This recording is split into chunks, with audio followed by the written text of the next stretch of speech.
Hey everybody, and welcome to the Invincible podcast, probably the best superhero podcast in the universe. This is a show where friends sit around and talk all things Invincible, a comic book and animated series created by Robert Kirkman, Corey Walker, and Ryan Ottley. I'm one of your hosts, Ryan, and joining me today is Bill. Hi everyone, good to be back. And TJ. Oh, hello, it's TJ. It's been a fucking while. This was one of those months. I was talking to Wyatt about it because he releases new music every Friday, every first Friday, like we do episodes now. And it was one of those months where it was like a 5-week kind of gap between first Fridays versus the usual, which means we're probably due for like one that's even shorter than normal. I haven't looked, but I'm assuming that's about to happen. It was a nice break. It was. We also did Oblivion Song podcast too, not too long ago. So yeah, but it did feel weird, and I'm kind of glad because there isn't a whole lot of stuff to talk about. Oh, Koba. But it's nice because we got a nice relaxing chat planned. We got some interesting news that came out of conventions and so on that I'm excited to hear what you guys have to say about it. Mm-hmm. So yeah, but what else is new? Anything new and exciting? Nothing. No, we even though we haven't done a podcast, well, we did Oblivion Song, but we have seen each other a lot. I feel in the past. We've probably seen each other more in the last month and a half or so than we did all of 2020. True. Which makes sense, but gone to see movies and so on. Watched shows. We watched a couple things, which we might bring up later. Other than that, we do have a couple emails we want to talk about, and you can email us if you'd like to be part of the show. You can email us at theinvinciblepodcast@gmail.com. You can find us over on Twitter, Facebook, YouTube, Spotify. We do have a website, theinvinciblepodcast.com. You can find all the episodes listed there, as well as a handy reading guide. And the reading guide is great if you're trying to get into all the tie-ins and so on. But if you haven't read Invincible, it can, not only show you some where the tie-ins fit chronologically, but I do want to bring up that we do cover spoilers in this episode or in this podcast. We have moved out of, a spoiler-free zone when we were talking about the show on the episode-to-episode recaps. But we're back at a point now where we will be spoiling the comic. So if you have not read the comic and you are interested in that and you don't want potential spoilers for the show going forward, bail out now, go read the comic, come back. We'd love to hear what you think of the comic if it's your first time as well. Like TJ said, we are also the Oblivion Song podcast. Oblivion Song, another awesome Robert Kirkman book, is rapidly approaching its finale. We got 3, 4? It's end. Three more issues. Three more issues. Yep. So we're on the other half. This is where things are probably going to get a little crazy, and that's going to be coming out. What are we in? August right now? End of August. I believe August 25th is the next one. Oh, really? That feels a little bit longer. I wonder if it got pushed a week or so, because it was usually the second week of August. August 25th. Yeah. Well, we'll have a new episode of the Oblivion Song podcast to talk all about that issue the Friday after it's out. It'll be the 27th. Yeah, it would. That's how numbers work. I got to tell you guys, for the first time, because I don't go out much and haven't gone out much over the last year or so, I wore my Invincible shirt to Wegmans, our local grocery store, a big grocery store here. And I don't remember wearing my Invincible shirt other than like to work and back or, to a couple places. I got 2 people commenting on it in like a quick trip into the grocery store and out. That was awesome. Like, I was just thinking about it because I had to stop there again today on my way here, and I wanted to tell you guys how cool that was because I didn't get a chance to tell you, and how crazy it is that that's a thing. I've had that shirt, and it was my blue one. I've had that shirt for a couple of years now. It's never happened before. And the first time wearing it out, like in a really public place since the show, and I get 2 comments on it. Makes me really excited to like. I think it's happened do it again. Each of us. Like there was a time, literally, I think it was the last episode that we recorded. No, I was on my way to see like Bill or something. Like we were gonna hang out or something. I was picking up ramen. Oh yeah. And I went into the to get the takeout, and the guy like freaked out when he saw my shirt, and he was like talking to me all about it. And I told him about the podcast. You gotta self promote. You gotta put yourself out there a little bit. And he kept like apologizing because he wouldn't let me leave. He's like, I'm sorry, I don't want to keep you. I just like, what about this? And like he just wanted to talk about it. He was excited about it. So it's crazy to see like people as excited as we are, but about the show, who haven't read the comic, like new fans being as excited as they are. Whenever I go out wearing my Invincible shirt, someone says something to me about it, even if it's just in passing. Like mostly it's just like, oh, great show. Like literally every time I go out. That's so freaking cool, man. Like this was like the first time for me, just because I don't go out as often, and when I do, it's such a quick trip. This was the first time wearing one of my Invincible shirts to a very public place, and I cannot wait to do it again, just because it is such a recognizable thing now. Yeah, that's the thing. Like I wear a lot of like not branded, but like pop culture shirts, like the Nostromo, the Facehugger. I have a Starship Troopers shirt that's super ambiguous. Resident Evil, like totally crazy stuff. And some people are like, oh yeah, Code Veronica is my favorite game. I'm like, oh yeah, but like Invincible, very consistent. Like every single time I wear it. If I'll go to Tops, I'm like, Liz, watch this. Someone is going to say, Tops being another like grocery store, someone's going to say something. So it's really cool. It is really cool. It's awesome. And I want to stop and I want to talk to him about it, but I feel like the right thing is just be like, oh yeah, yeah. Yeah, I know, cool. Right? Yeah, the first time it was in passing for me, and it was just like, oh yeah, that kind of thing. And then the second one was actually the guy cashing me out, and he was like, your shirt's not as it looks like it's missing some blood. Or something like that. Like he commented on how it was so clean and not covered in blood. And it was like, yeah, the logo. Yeah, I get it. Yeah, it was pretty cool. All right. I want to move into some news because that's the majority of this episode. I do have the largest news item kind of consisting as the main topic, but we're going to go through some of the smaller items before we get to that. Before you get into news, did you know that we got, I think, at least... We have reviews from checking? May. I don't know. iTunes. I don't know if I have seen those. I can read them at the end. Yeah. There's like four new reviews in there. Oh, cool. Yeah. Reviews over on Apple Podcasts. Sweet. Thanks. So first up, not a big news item. Might be the last time I bring this up, but Maven is still, the Maven Animation Studios is still putting out YouTube videos. Follow their YouTube channel. It's really cool that every week or two there's a new a new video put out that shows the process with the animation. The one that I think came out between last episode and this was a longer breakdown of a scene, and it showed the arduous process of animating that scene from every, just slowly moving. It's almost like making the flip, a flip book or something, and seeing the time it takes just to make, it was Omni-Man throwing the one Flaxen. And that was really cool seeing that, and crazy just how much time goes into just a split second scene. The posters arrived. These were up for sale months ago in the Invincible store, right around the finale, I want to say, right, TJ?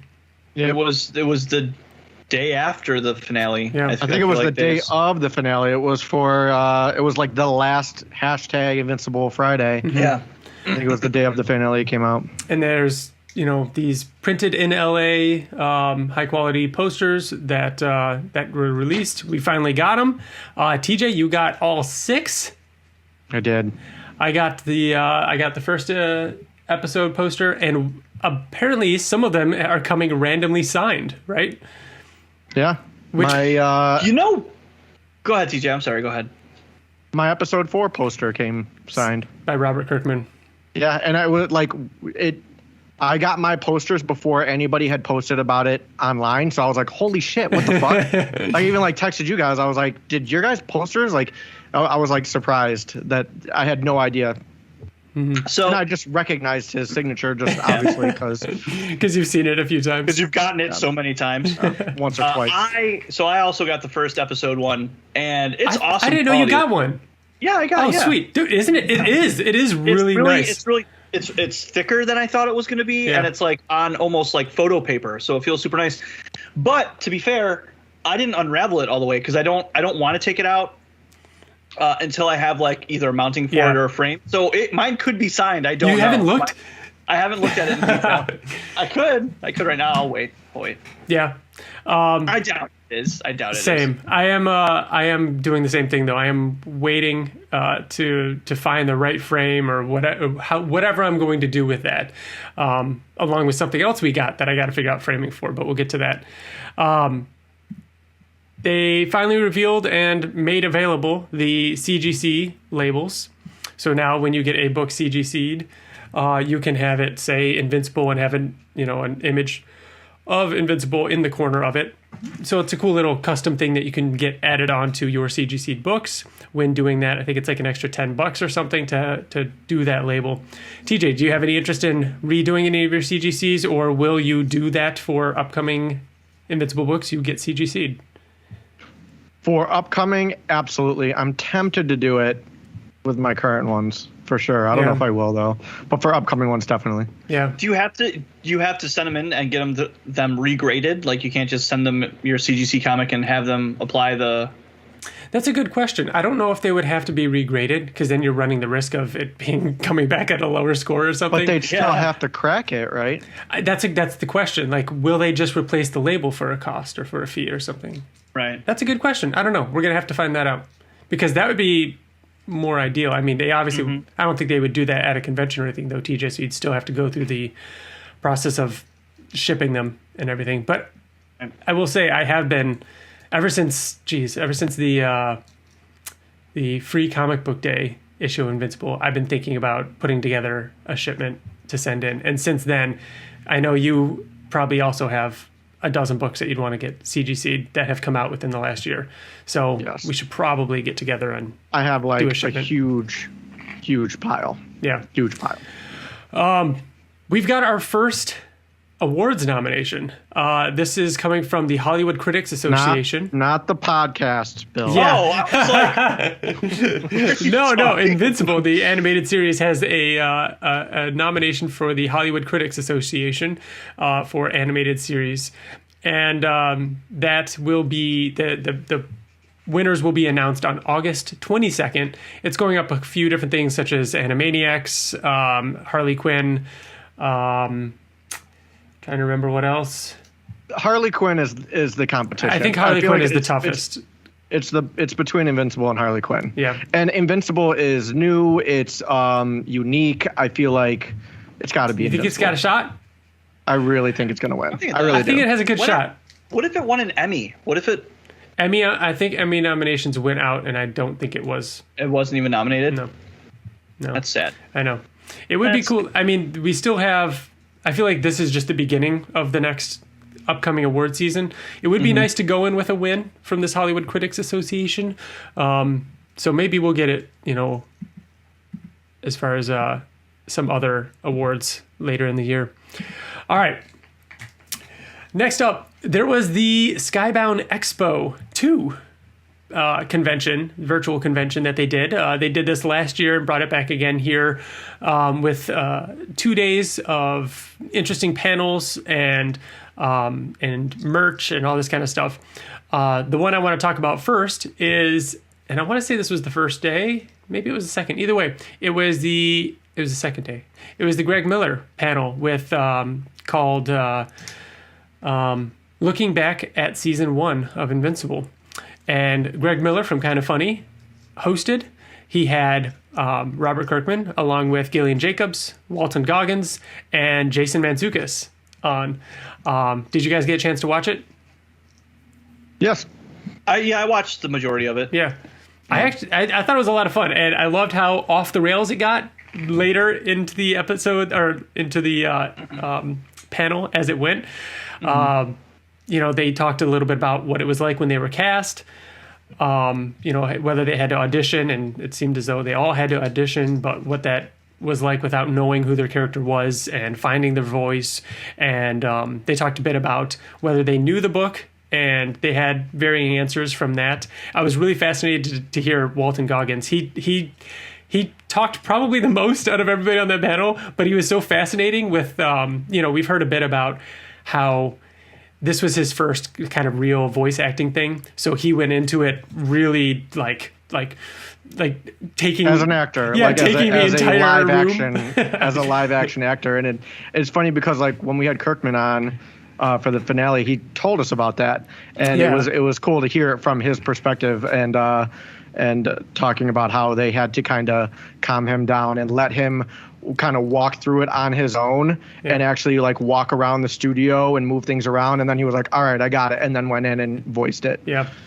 Yeah. I thought that was really cool. And then of course, Jason Mantzoukas just being familiar. Just being him, familiar with voice acting and familiar with playing an asshole character and what that was like. Talking to Gillian Jacobs about whether or not she expected this and like, did she know what she was getting into with this character? And then the whole Hollywood Bobby Kirks thing happened, which was pretty funny. And I like that Robert Kirkman really leaned into that for a bit there. That was fun. Robert Kirkman also talked, which we've heard him talk about, and he's going to talk more about at the San Diego Comic-Con thing, was streamlining the story, how they made the cuts and, updating it, making it a little bit more modern, that there's been things that, when it comes to, they talked about William being openly gay from the start and how it's just updating things and, plussing them up and everything. Walton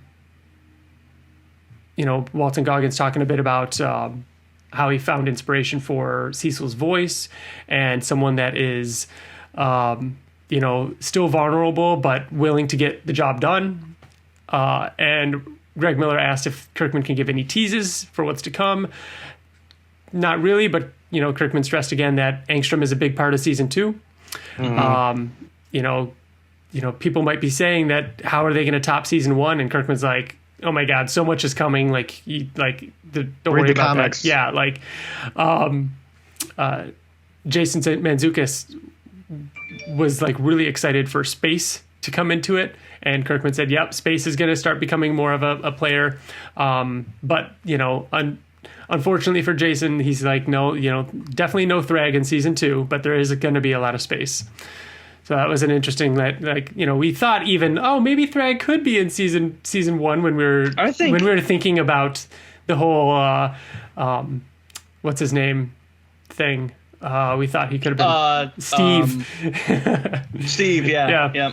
I still don't know if it's off the table as like a Conquest cameo that from season 1 for a Thrag cameo in season 2. I feel like based off of Kirkman's actual San Diego Comic-Con, just when it was him, I feel like we're gonna get Thrag. Like I think it's probably gonna be more than what we got. Really? Yeah, I do. And Conquest too. So my perspective of Thrag was, maybe like a cameo like we got with Conquest or something like small like that, but I don't think we're going to know his name or anything like that. We're going to get like an official introduction by Thrag. What are you going to say? I'll actually put a bet on it, TJ. I bet you think we're going to get introduced to him in season 2? Yeah.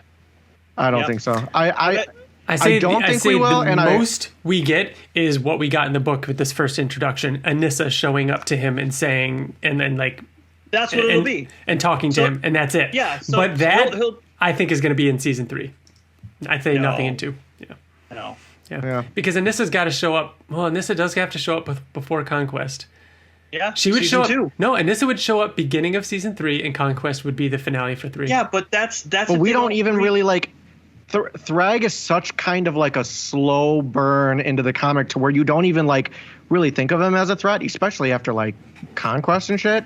That you don't realize that he is who he is until you're like, oh shit, like this dude's like for real. That's why I feel like in the show they can do it. Like he can be in one episode, he can be in a 30-second clip for like Thanos was in But that when Thanos, one of the Avengers movies. Like it was literally just like one clip, and you're like, oh fuck, and then Thanos didn't show up for like 6 movies. Like that's exactly why I don't think that that's going to happen, because if it happens the way that Ryan just said, and we're like Anessa like kneels down and kisses his fucking ring like they did with Thanos, exactly like what you're saying, you're automatically going to think, oh shit, they didn't introduce this guy. They just showed him real quick. He is a major threat, which I think goes against the comic. Like I said, I think he's like a slow burn. I think the problem with that, though, TJ, is, and I'm agreeing with you, TJ, the problem with that, and I'm agreeing, is saying that here he is. He's not really going to do anything for like 3 more seasons, though. Like, I agree with that happening, but it needs to be a little closer to him doing something. Because I'd hate to see that, and then it'd be like, all right, Conquest for a season, and you don't see Thrag at all. And then Dinosaurus for a couple seasons, and you don't see Thrag at all. Like, there needs to be... I think what I'm saying is, if they introduce him, I want them to introduce him in a way that he does not seem like he's going to be a big character. Which is exactly what they should do in season 2. Yeah. I think we're all saying the same thing. Bill just thinks it's going to happen sooner. Yeah. Yeah. But according to Robert Kirkman, no Thrag in season 2. I'm pretty sure he used the word definitely, so I don't think it'll happen. But that was the Greg Miller looking back at in season 1 of Invincible panel. Out of someone go get Jason Mantzoukas for us. Damn it. He's got to come on the show sometime. He's got to come on. He's so much fun. Oh my god, I know. He would be a blast. Next up at the Skybound Xpo, we got the release of the tote bags and the poster bundle, which came with all 6 posters signed.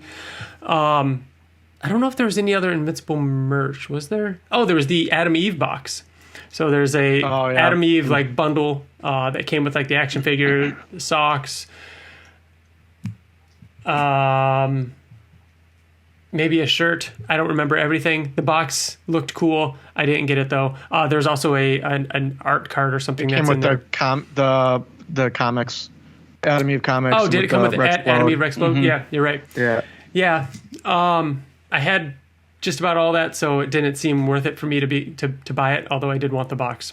I was just gonna say just for the box. Just for the box. Just for the box alone. Yeah. Yeah, and it wasn't worth it just for the box. You don't have the socks though, Ryan. I don't have the socks. I could have gotten them and just gave them to Katie. She would wear them. I don't know if I would wear them. I did get my bag, which is Mark's eye, his goggle. I think it's...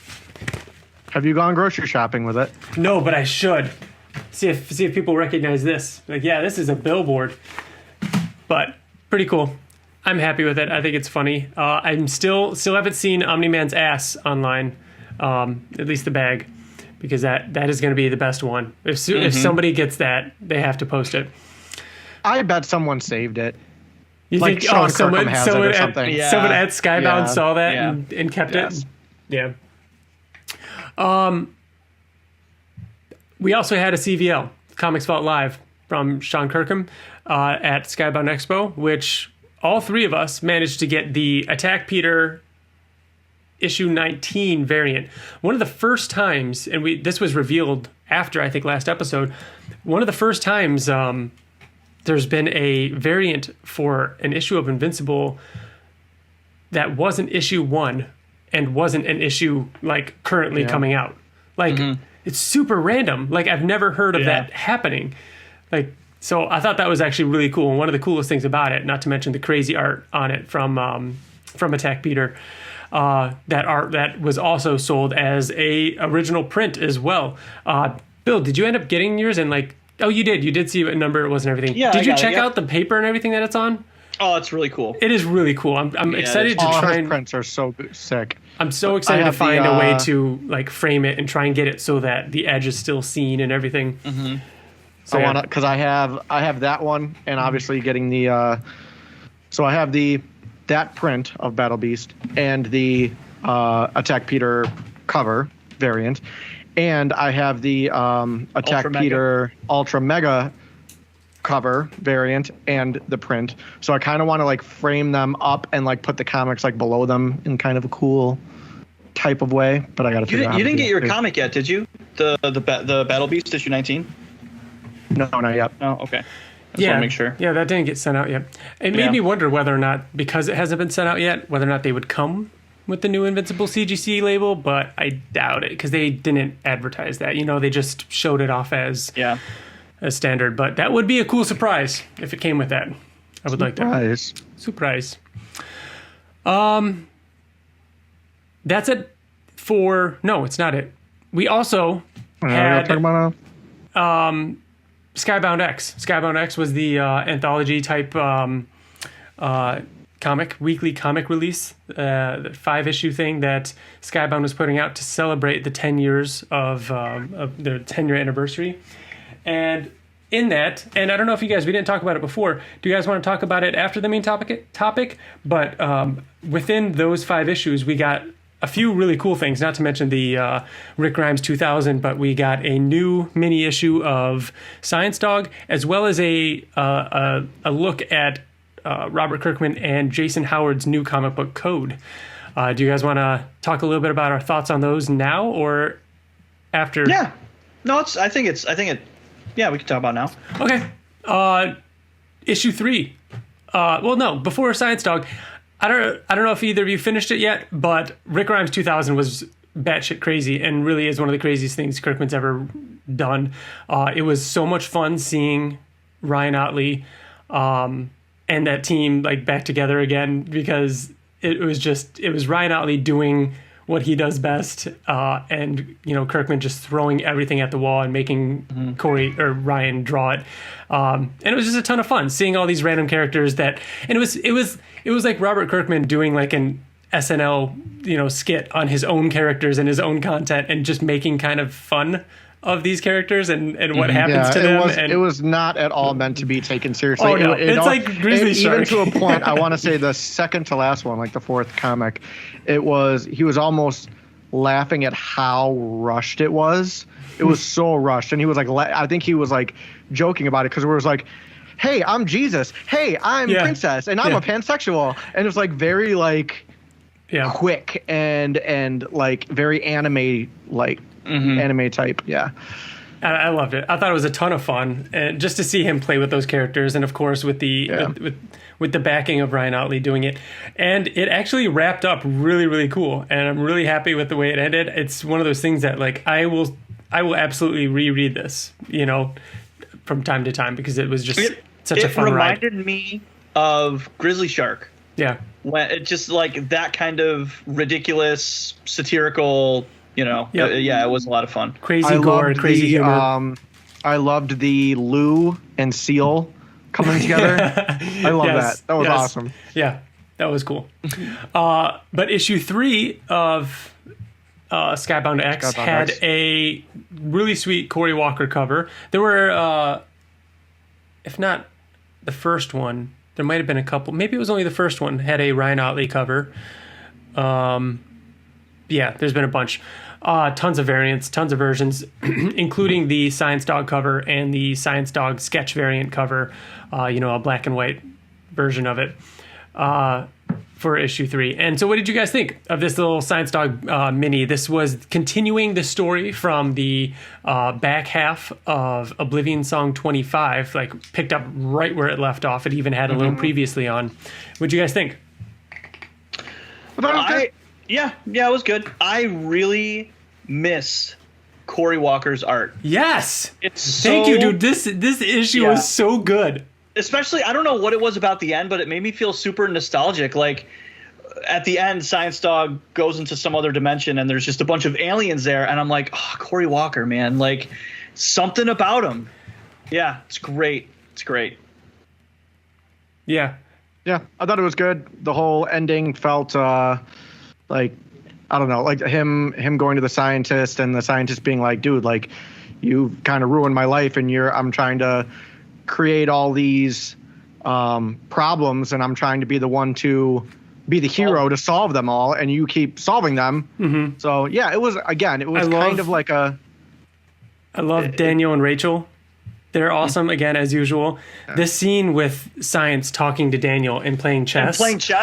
Yeah. So checkmate. So funny. Yeah, damn. And you see Rachel in the background fixing the arm of her robot, and just like the time between, like everything about that whole layout, the dialogue, the art, the humor is just exactly what I want. And like you said, Bill, I just miss. Like this was such like comfort food for me. Yeah, I loved it. This was one of my favorite moments of Science Dog, and it's been really, really good, obviously, in the past. But really curious to see how that ending, though, to see where that's going. So hope it's not too long. When was issue 25 of Oblivion Song, TJ?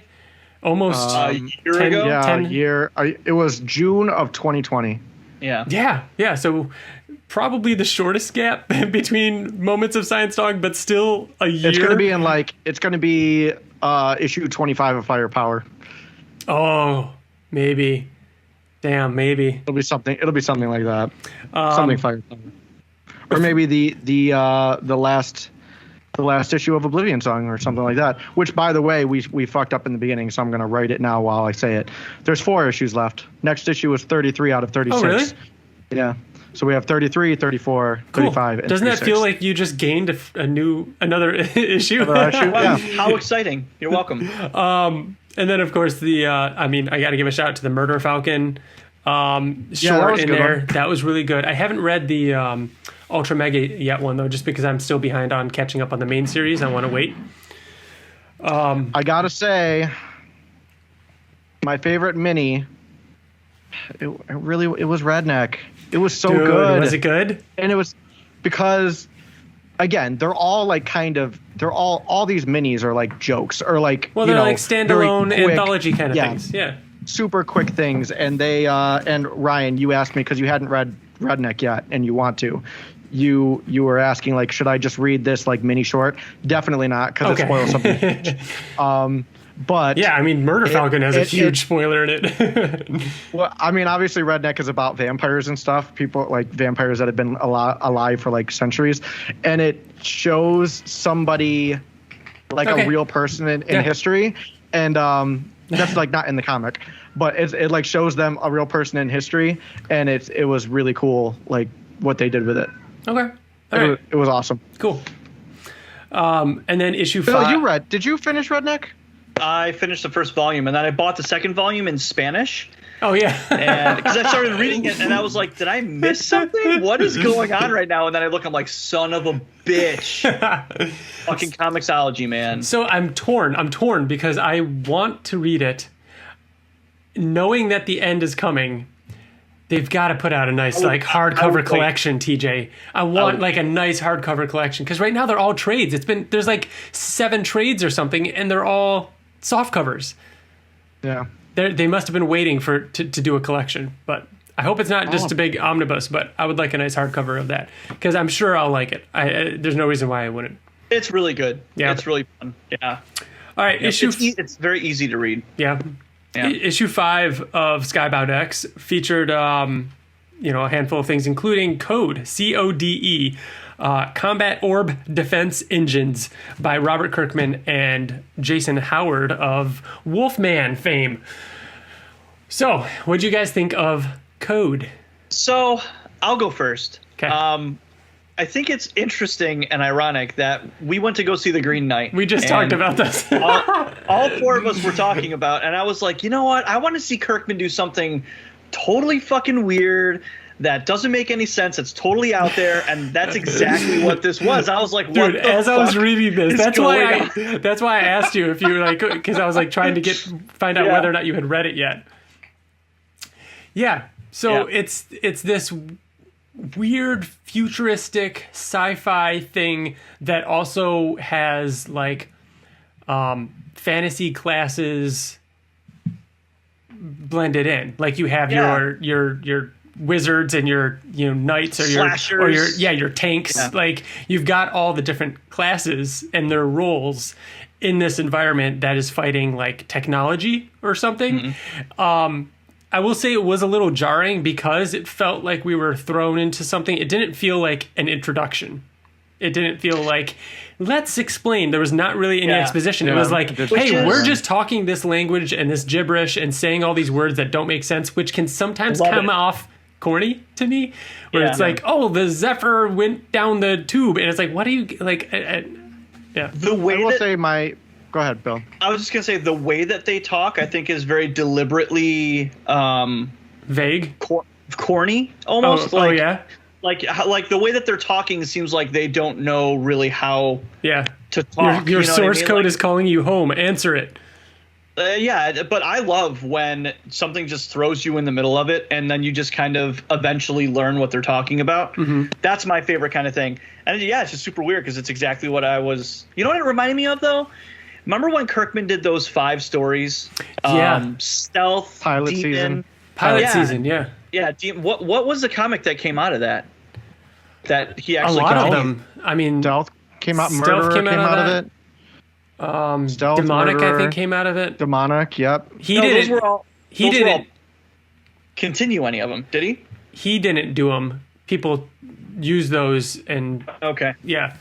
It felt like another one of those. Yeah, totally. Yeah. Go ahead, TJ. What were you gonna say?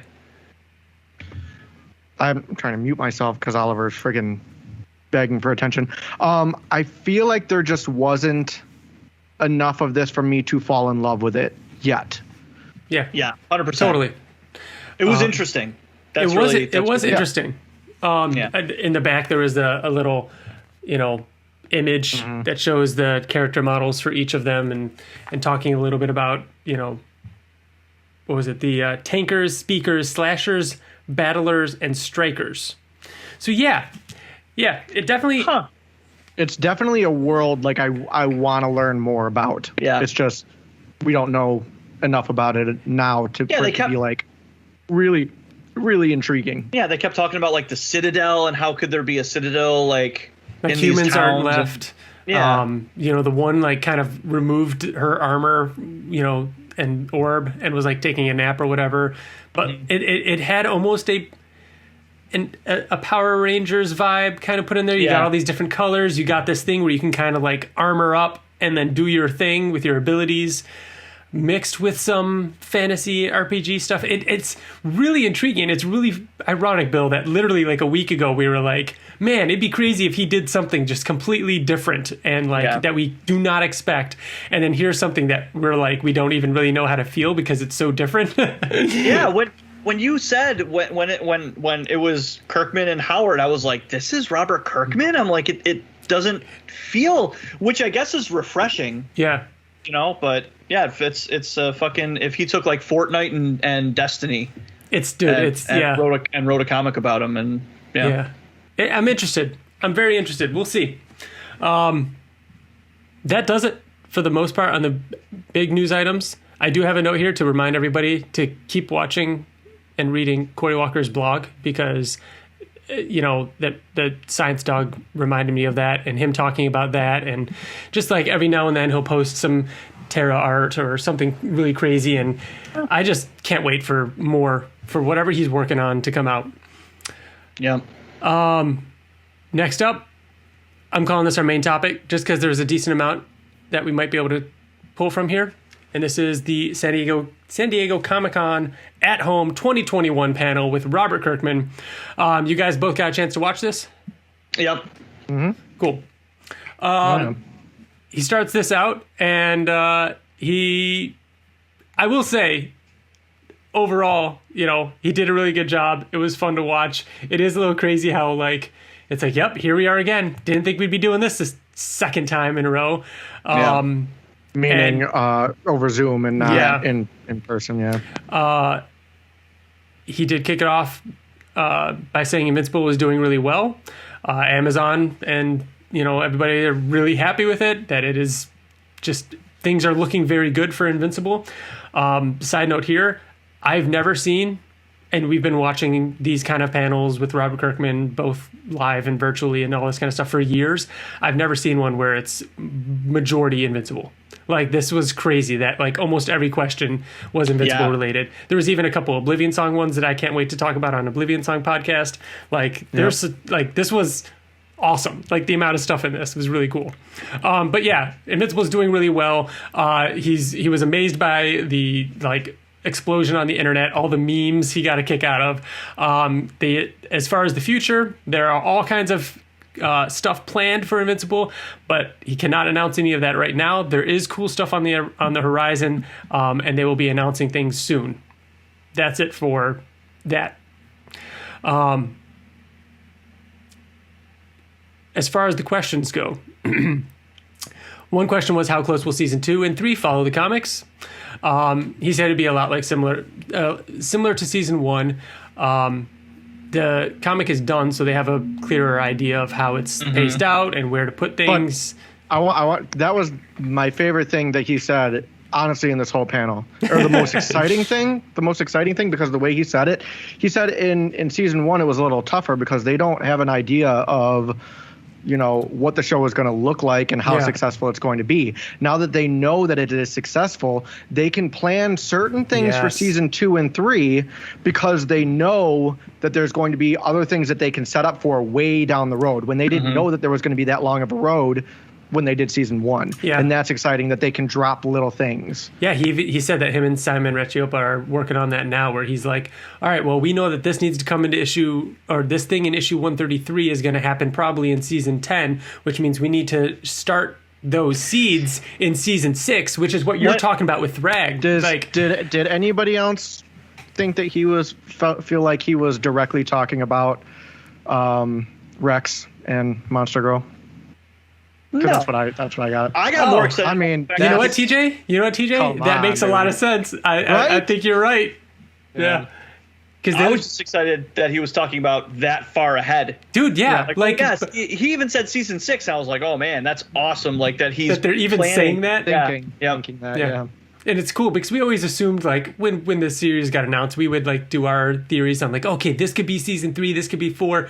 But yeah, when they're trying to figure out how to turn it into an actual show and working with the artists and the overseas and distribution and all these kind of things, they're really just probably trying to make one good season. And of course, sprinkle things that they can hopefully tie up later. But now, like, they're actually doing it is really, really cool. He did say that he's excited to tweak things. Angstrom is very much in season 2. If you know the comics, you might get an idea of how he'll fit into season 2, and you'll be wrong, is what he said. Someone asked him, what's the one character that you're looking forward to seeing in the animated series the most? And he said the obvious answer is Conquest. And he said, I'm really excited about that because I have a lot of changes coming up that I'm cooking up. Enhancements. He said tweaks and enhancements. Yeah. That's I want Conquest to be a bigger part of it, but I don't want him to be a bigger part of it because that's kind of like him being just a Stitch, having his own small arc and then just being like gone for a long time. I feel like is a part of what makes him special. You worried that it might be a Shane season 1, 2, 3 kind of situation? It's tough because I kind of want it to be because he's such a crazy character. He does last longer because remember he doesn't die the first time, so he does stick around. And I want him to. Of course, I want him to come back because the way he comes back is which I'm sure awesome, Kirkman knows that him coming back could be a huge moment because of what happens the first time he shows up. I'll say this. I don't want Conquest to be a lingering factor across an entire season or even half a season. I agree. He's a hit and run kind of character. Like that's what makes him so exciting. It's almost weird that he would be in more than one episode. You know what I mean? Like that fight should be the Nolan Mark fight. Like that needs to be a episode where holy shit, like that goes on. Who the fuck is this guy? And then like, especially shit. if it comes right after the Invincible War. Yeah. Like, yeah. That dude, Conquest the arc was like, wasn't it 6 issues? Something crazy like that? 61. No, it was like 61 through 64. I think that the fight itself was issues. I think the fighting itself happens across 3 issues. Like there's the introduction, 3 issues of fighting, and then like aftermath. Which in comic book time is 3 months. Like that's 3 months of what you're experiencing when you're reading Invincible is a fucking fight. One fight. That's crazy. Yeah. Honestly, when I look back to reading those comics though, it's that time, especially talking with you guys about it, it's the most memorable time. Like I remember specific times where I was sitting when I was talking to you guys about these moments during that time of Invincible, after the not just Conquest but also the Invincible War included in that. all 4 of those issues, like 61 to 60 or 60 to 64, 5 issues. Yeah, like Eve, like a lot has to happen to Eve's character before Conquest arrives. Yeah, Mark is madly in love with Eve. They have a very, very strong relationship for that scene to play out the way it does. Yeah. And we're not even close to that. So are we going to talk about the most important question that was asked? We're bouncing around. So I can try and do you want me to keep going in order, or do you want me to just erase things as we go? He does say he's also very excited for Bulletproof, Thrag, and Space Racer, and so on. Oh yeah, that was kind of I was, because we were worried if Bulletproof was even going to be in the show. Oh yeah, it seems very much like he is absolutely, like, he likes Bulletproof a lot. Like, he is going to be in it. Yep. People would flip if Bulletproof wasn't in it. He's such a beloved character. Now, I feel like he's not really on our list, but there are diehard fans of Bulletproof out there. Rightfully so. He's a good character. He is. He did also say that he has the perfect actor in mind for Conquest, but he's not telling. Yeah. But he also had a question about lessons learned from bringing Invincible to animation. He said that he didn't expect to love it as much as he did, and that it's a lot more like comics in that, the freedom that you have. And these are all things that he's talked about before. He did say that he now understands a lot more about how the process works, about what looking at early animatics be like, all right, I guess this is what it's going to look like, and being told by people like this is how it goes, and knowing now and having the eye for that. He said that there's going to be a big leap in quality for season 2 and on, that he sounds more confident and, really excited about, tackling the upcoming seasons. Someone asked about the live action Invincible and how it will differ. He said it's still way too early, and that it will be a unique experience compared to the animated series. They're being created. Wait, what? It's going to be a unique experience? Yes. Can you, the amount of news articles that we've seen from this this statement is a perfect example. So stupid. No, it's a perfect example of it's because what the masses has happened. Don't they follow. didn't know when he it. said this for the last 3-4 years.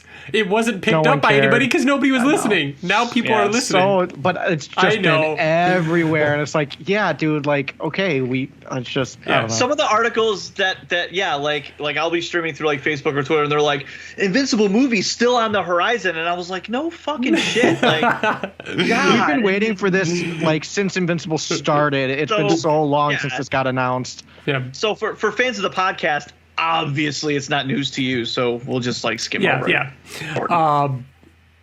This question. Oh, Bill, is this the one? The one. I don't even know what you're talking about, but it's about fucking Wolfman. I don't know. There's a few, but yes, Wolfman. Oh my God. Someone asked. Go ahead. Go ahead. No, go ahead.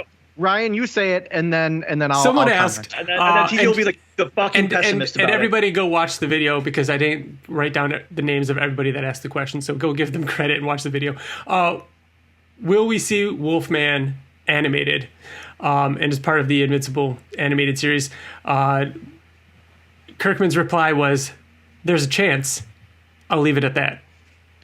This is what Kirkman does. It's what he does. So it doesn't mean anything. It means nothing. It means that he'll absolutely be in the comic. Like Gary Hampton will be in the show. Or I'm sorry, in the show. Gary Hampton will be in the show. But as for him being Wolfman, that's where I don't know. I think that it'll be the kind of like the same thing with Seance Dog. You like he'll be like Bearman or some shit like that. You think it's actually going to be? I think that the success. If it's Wolfman, it's going to be Wolfman. I think. Oh man, I hope that the success of Invincible meant like Amazon's like, all right, so Invincible can come out once a year in the spring. What else you got? Oh, you want to do something in the fall? How about this comic in the fall, or this animated series in the fall that can be part of the Invincible universe, and it can be what we want? Can you imagine if Wolfman, has his own one-season series that then becomes part of the Invincible animated series? We never thought in a million years. It should just be an Amazon Prime movie, one and done. Yes, that too, TJ. Either way, one and done. Give me 4 episodes, give me a movie, give me whatever. Invincible presents. Invincible presents. Yes, TJ. The Yes. Astonishing Wolfman. Invincible presents. Do the Invincible presents title. It could be an hour and 45-minute movie. Like, it could be a really tight, fucking awesome, action-packed movie, but it would also be an awesome eight-episode miniseries. Like, I think it could work either way. But the way that I know. I feel like we're good at like reading Kirkman, and he wouldn't have said he wouldn't have given any ounce of like possibility if it wasn't. Do you even know this man? Of course he would. Of course he would. Of course he would. No, he would not. No, not the way that he answered it. He answered it in a way that was very like, obviously Wolfman's going to be in it. That's the way that I took it. And do I think that Wolfman is going to be in it, or is going to be a thing? It will, because of the success of Invincible. That's why I think that. But I am not at all reading into how Kirkman reacted to that question, because I feel like I know him differently. Wolfman deserves it. It absolutely fucking does. It does. It's so good.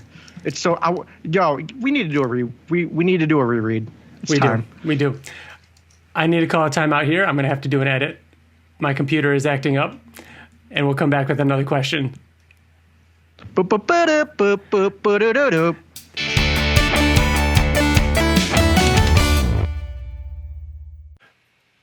right, we're back. Sorry about that. My computer was acting up.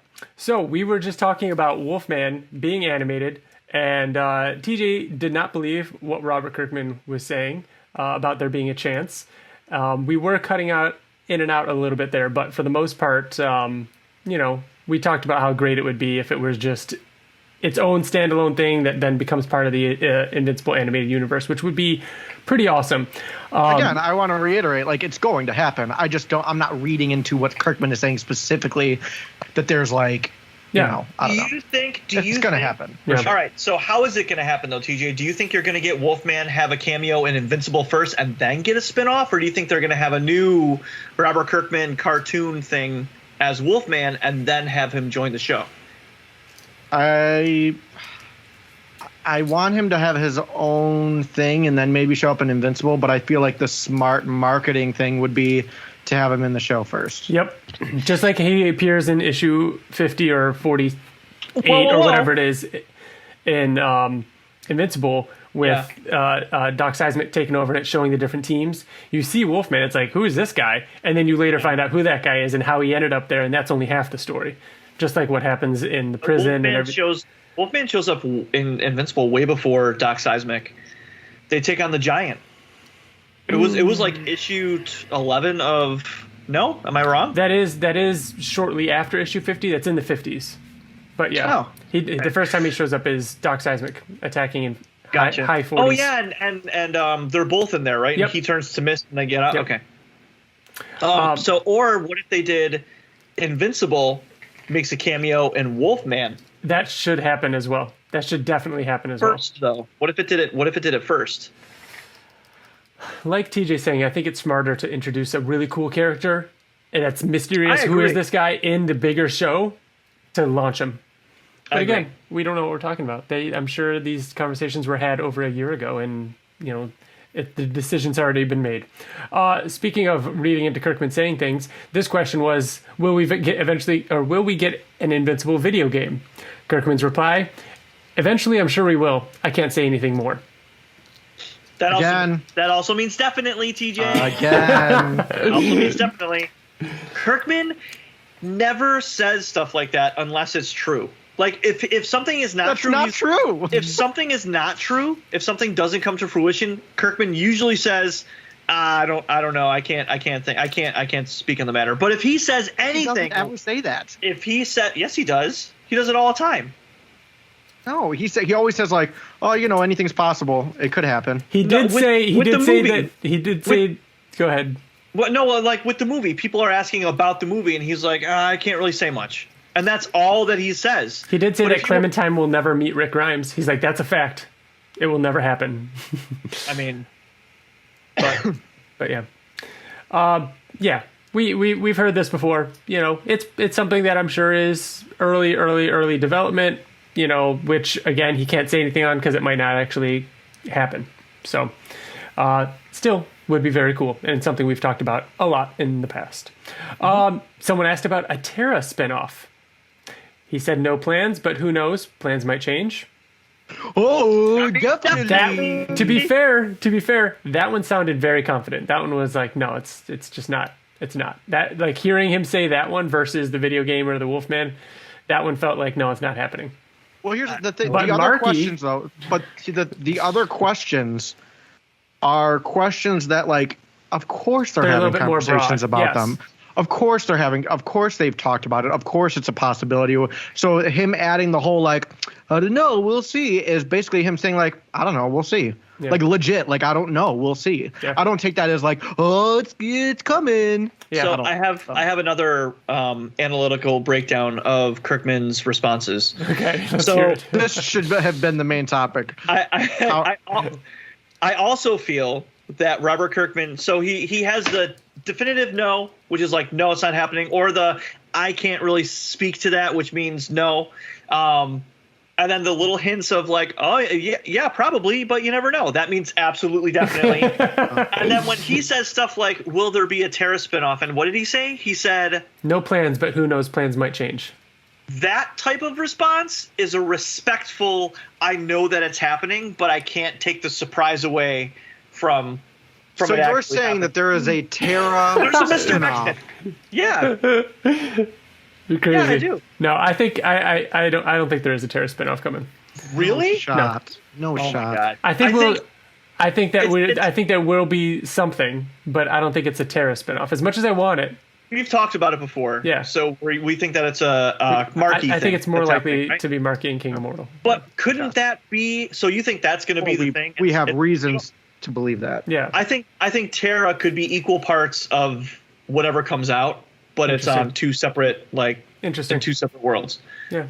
So yes, I think that a Terra spinoff is happening. I think that his response seemed respectful. I almost don't even want to give you this next question because it is yet another type of answer that you're going to analyze. I got it. I can break it down. Someone asked in a similar vein, will we ever see a Battle Beast spinoff similar to Negan Lives? And Robert Kirkman's reply was a solid maybe.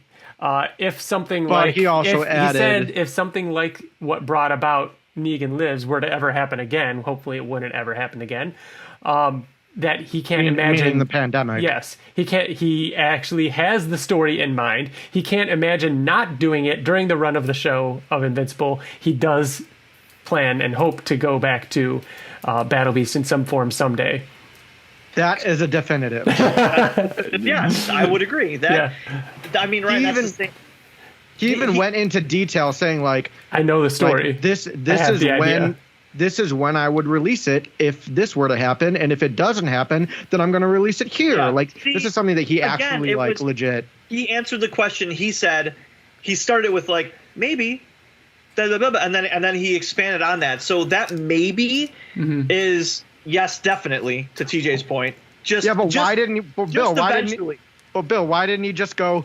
I don't know, maybe. Because I think this is the other question. Because this one isn't in the works.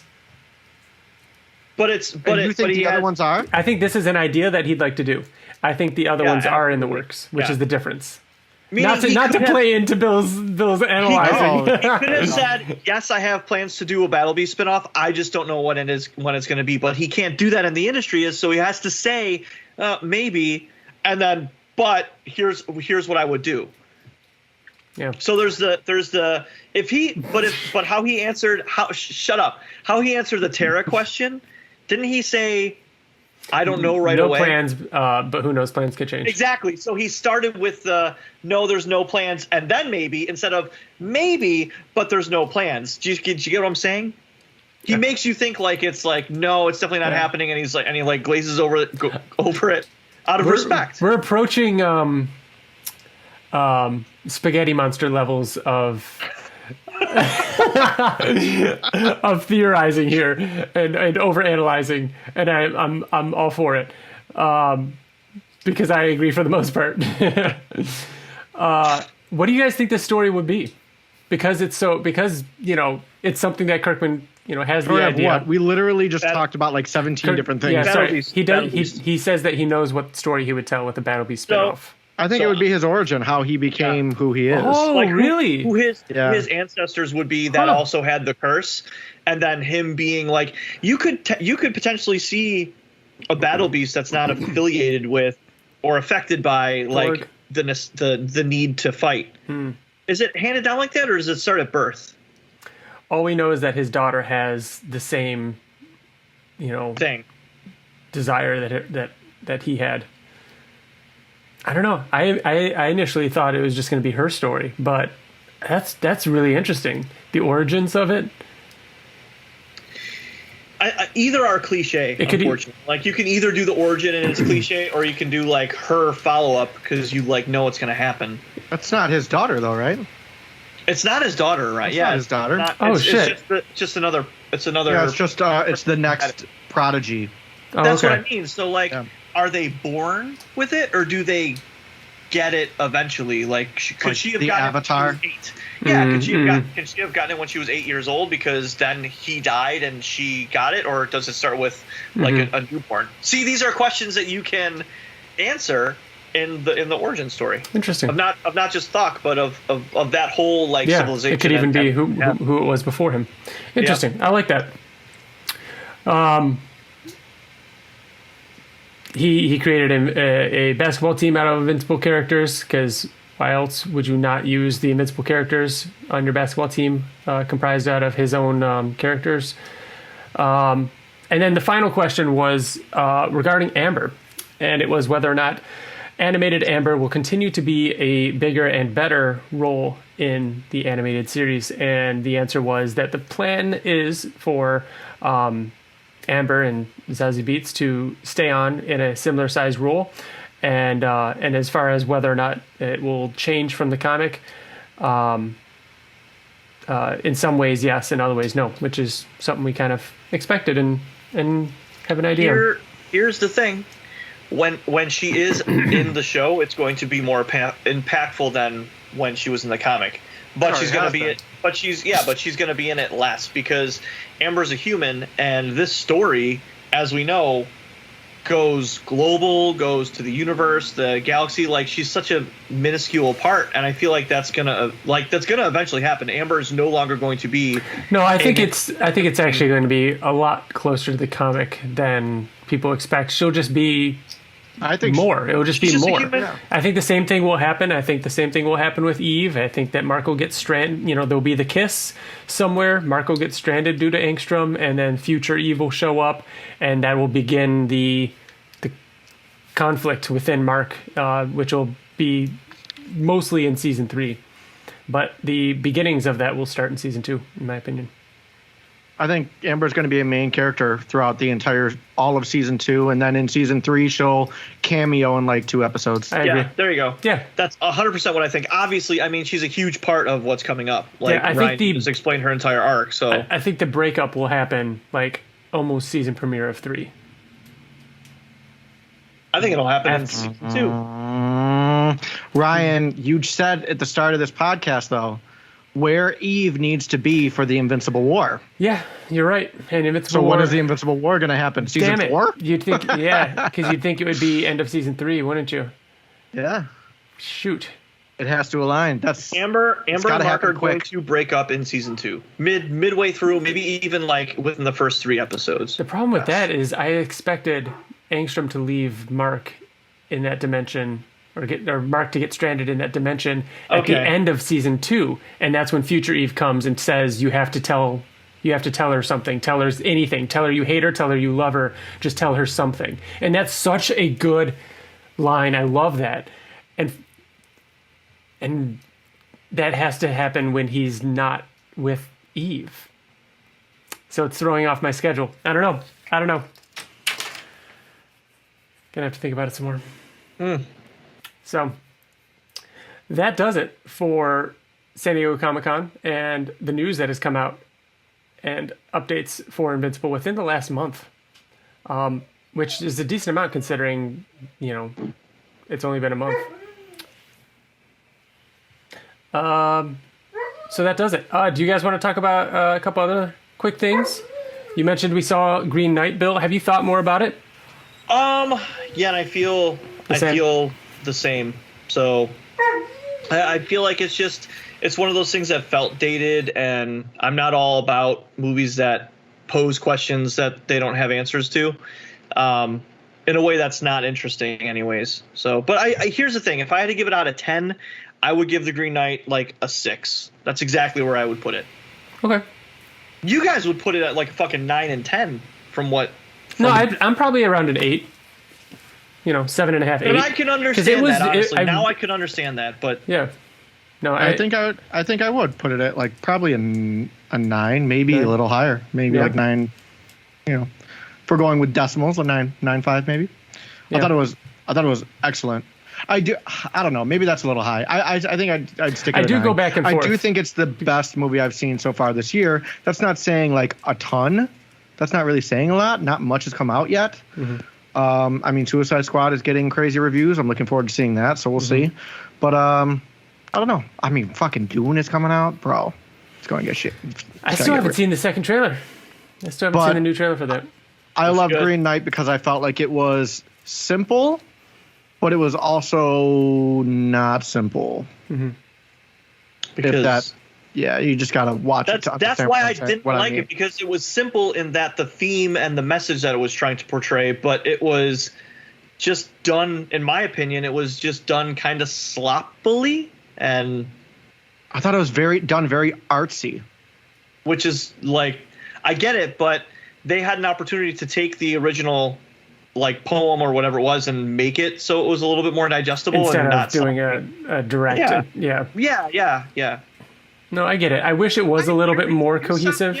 I wish it was a little more cohesive, but I appreciate it for what it is, and it is a random. Like I've compared it to Alice in Wonderland in this, or these Greek mythology stories where it's like, hey, here's this story of a knight, and he's gonna go on his adventure. It's like a video game where he's gonna run into these various challenges that test his courage and test his chivalry and test his might. It's all these different knightly tests that he has to go across.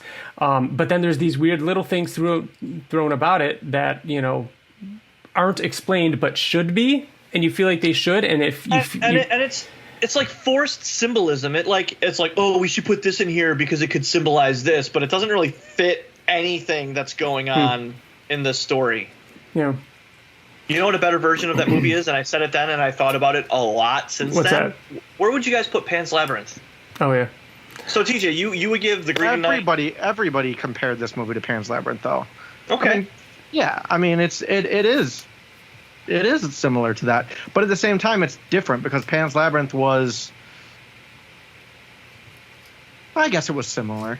Pan's Labyrinth. I need to see it again. It's been probably easily a decade since I've seen it. I guess Pan's Labyrinth was similar in the sense that it was in the sense that it was a very linear story, linear not in a negative sense, but at the same time, there was more to it if you look deeper into it.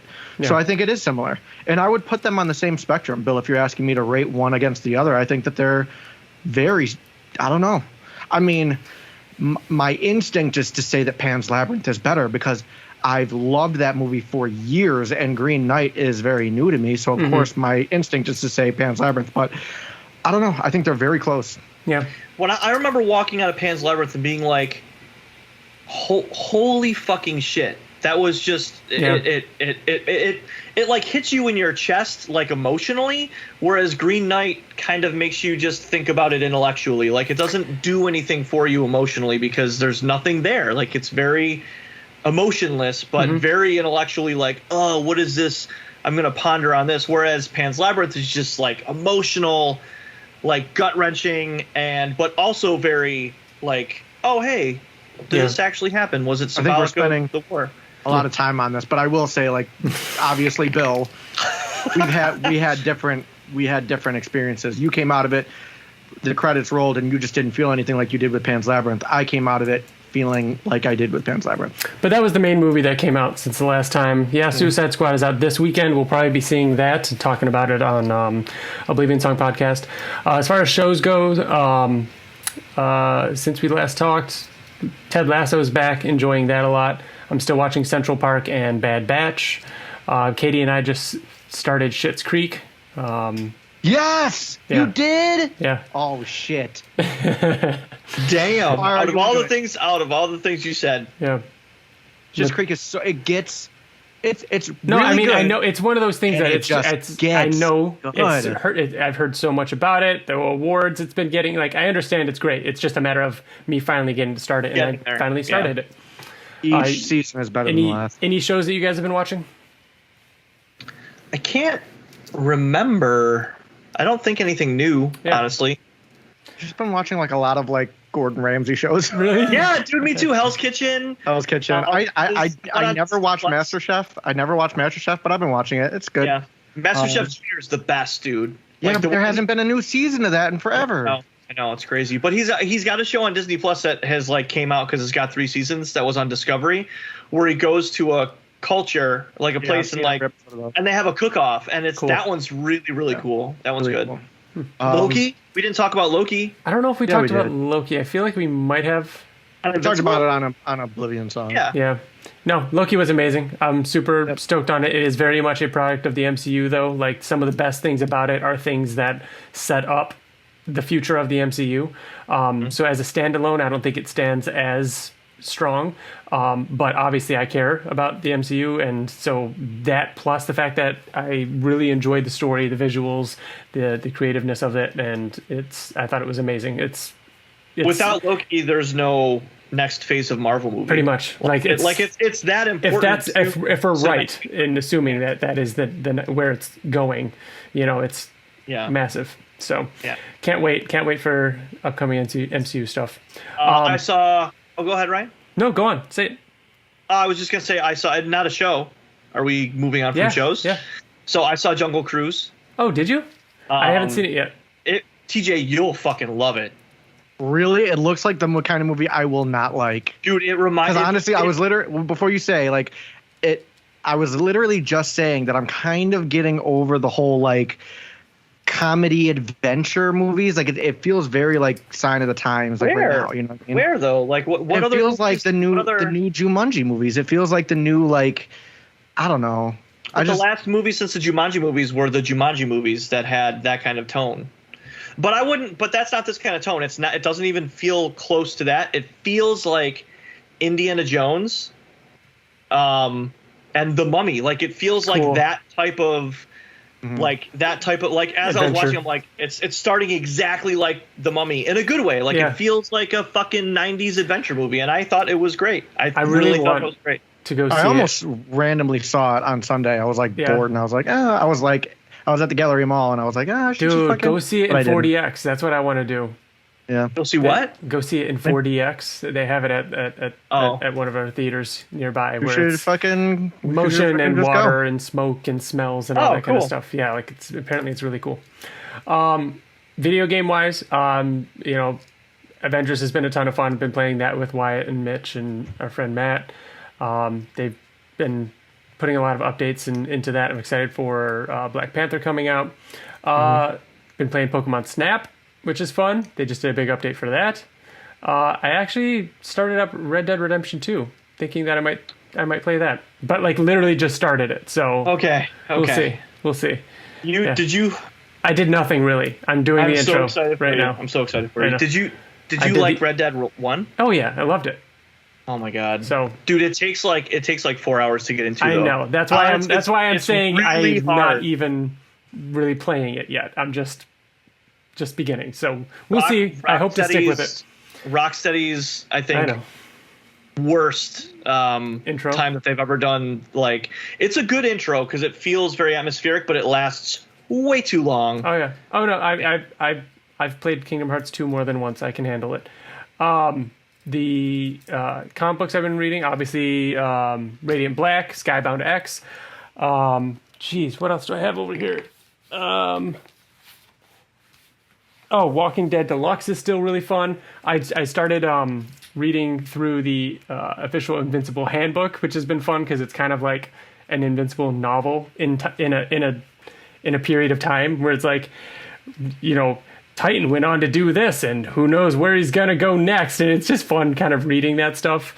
But yeah, anything else for you guys? Otherwise, like I've fallen so behind on comics. Like I feel like I just kind of like took a break this month, other than like Skybound X and like a few other things. But like I got to catch up on Ascender. I got to catch up on like there's so many comics. So Batman was so good, and I'm like 2 or 3 comics behind on that. Like. Yeah, so I got some catching up to do for sure. Started reading Sweet Tooth. I might continue. I'm still not hooked, so I haven't decided whether or not I'm going to continue that yet. I think we talked about it a little bit too. I think we've just established that you're not a fan of Jeff Lemire as much as me and some other people are. Maybe I just love this. Maybe I guess maybe I want to be. Did you guys see the trailer for Why the Last Man? Yeah. What? Oh, I guess we gotta go. So Bill can. Oh shit! We didn't read emails. We gotta do emails first, and then we're gonna go. I can't believe we forgot emails. Yeah, totally. I'm totally reading an email right now. Bill, don't watch it because you gotta watch it. Like actually listen to it. So I'll start. Hello, Invincible Podcast. I was recently listening to the songs on the Invincible soundtrack, and Broken Boy from Cage the Elephant was not only a great song, but essentially tells the story of Mark in the lyrics. First off, the song opens with, I was born on the wrong side of the train tracks, which corresponds to a Viltrumite being born on Earth instead of Viltrum. Obviously, the name Broken Boy fits with Mark being pretty well considering how his fight seemed to end with him in the hospital. Later, the song has the lines, tell me why I'm forced to live in this skin. I'm an alien. I'm just an alien. These seem to be to the duality of both Viltrum and Earth Mark wrestles with throughout the comic. Last but not least is the line, I was promised the keys to an empire, which comic readers will know due to Mark's blood and eventual ending. The line is pretty cool foreshadowing. I found it interesting while being an awesome song to play as he gets his suit for the first time. It's also incredibly linked with Mark's journey and character. Just thought I'd point out the cool symbolism I found in the song. Thanks for all that you guys do for us Invincible fans. Can't wait to listen to your next episode. That was from Sammy. Awesome. Thanks, Sammy. That was very smart. Yeah, that was cool? Very in depth. Good job. And I love that it is like the first real like track we hear. The song that plays at the end of the first trailer that we got. We just didn't know it at the time. Like that's pretty cool. All right, Bill and TJ, you each have one. Yeah, I'll go next. Dear Invincible Podcast, glad to see you all doing well. Last episode, and congratulations on your comic book debut in Radiant Black issue 5. I think that was right. Mm-hmm. I saw the variant cover that was an homage to Invincible and quickly read through the rest of the issues after seeing that. I completely agree that this book, this is a book for Invincible fans. I was recently asked myself by some friends, what are some comics to recommend to fans of the comic? And I too drew very few answers because the series as a whole is so different. Ultimately, I recommended Superman Rebirth. Did you guys read that at all? I didn't. TJ? I didn't. TJ, you did? It's with his son, right? It's where his son I didn't read that one. I'm confused. I'm getting that confused with a different title. But no, I didn't. Coincidentally, that son is going to be the new Superman for a while now. Yeah. Saga and then other Kirkman books. Jonathan Kent. Mm-hmm. I would like to read that. Fascinating. Now, my question this time around is a little more hypothetical. Do you think, and let me finish the entire paragraph. Do you think Viltrumites can swim? Considering that they mostly fly everywhere, I think that if their ability to fly was hindered over, say, the ocean, they might drown due to just not ever having to swim before. I enjoy how Kirkman had to come up with some unique ways to kill Viltrumites due to their invincibility, and thought that this would fall in line with that idea. Your humble listener, Jacob Goodhart. I'll be the first to answer since I read the email.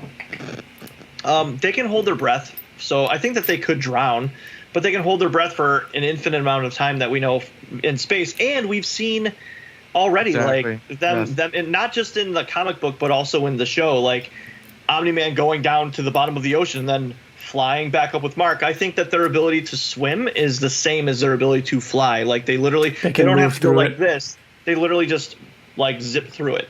Mm-hmm. I agree. Which happens, Anissa. It happens with Conquest, and then obviously Mark goes to Atlantis. Yeah. I think. What was I going to say?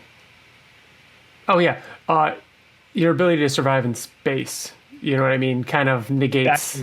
Being able to survive underwater, because the same thing should be able to prevent. But I specifically, he was talking about like specifically like breathing in water and drowning. Right? No. Could they fly? Like could they move through water in a way that allows them to like live? Yeah, I agree that I think it's much like flying.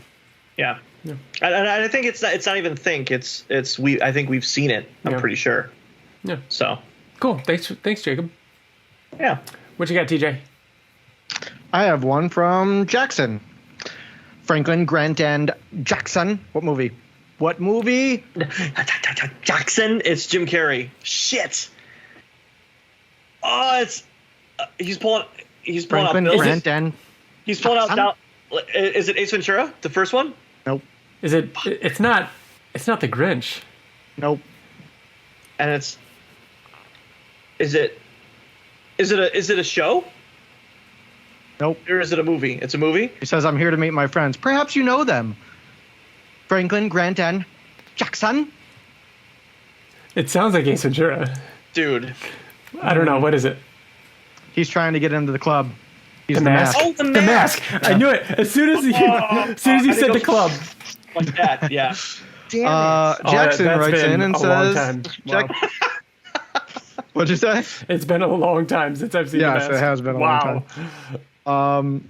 Jackson writes in and says, hey guys, I'm a new fan who watched and loved the show, so decided to read the comics.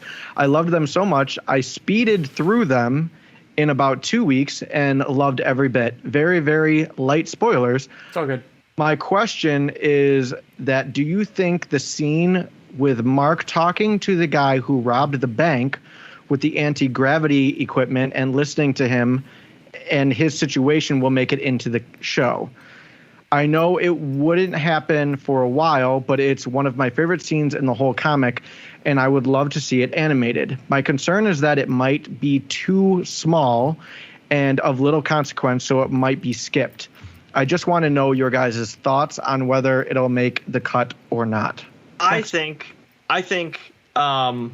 that it will be in the show, or a similar small-time crook that like Mark sees his point of view, because that really is the like one of those epiphany moments with Mark where he's like, huh. This is such a good character moment for Mark. Like this shows who he is as a hero. And it's not like a villain being like, how do you know I'm wrong, blah, blah. It's like just this like little thing. And he's like, oh, I do see where, this kind of falls. And I believe he even says, doesn't he like get that person to work with Cecil? Yeah. Or sell his he knows. He's like, I know who you can sell your technology to and go to a good cause. He ends up working with D.A. Sinclair. I will. So I agree that was kind of a big moment for him, and how he reacted to that was awesome, and I do love that scene. But I also kind of feel like we got a similar thing to that with him and Titan.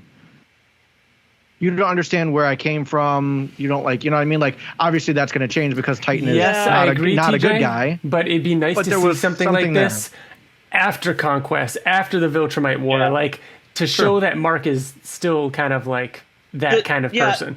Because he's going to go through some shit between now and then. Titan asked Mark for help, and he explained his situation in a way that like made perfect sense. This was a bank robber doing something illegal that Mark went in to stop him, and then listened to him. Yeah, he gave an opportunity to listen to him. Yeah. I hope it does. I agree that like it is small. I love the. People don't look up, or, kind of conversations with Eve in Africa, like that, those things might not actually happen, but they're good character moments that, are small in the comic that might not happen, but I still hold out hope that they will in both cases. So it is a small, big moment. Yeah. And important. Yeah. Thank you, Jackson. Thank you to everybody that wrote in. And remember, you can write in to be part of the show at theinvinciblepodcast@gmail.com. There you go. Forgot the Gmail part. Nice. Did you want to go over the reviews, Ryan? Let's talk about those at the beginning of next episode. Let's wrap this up here. Thank you all for listening. Thank you to Cameron Kennedy, who made that awesome intro video for us. And, of course, to our friend Wyatt Layne for providing our awesome theme song and intro and outro music. You can go find Wyatt Layne's music on Spotify, SoundCloud, Apple Music, all that good stuff. And thank you, Bill. Thank you, TJ. I think that's all we got. We'll call it there. All right. We'll be back. We'll read some reviews right now. We'll be back. We'll be back next month. We have an episode of the Oblivion Song Podcast coming up later on this month. In the meantime, thank you all for listening. Bye. Goodbye. Bye.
Sit around and talk all things Invincible, a comic book created by Robert Kirkman, Corey Walker, and I forgot to say animated series.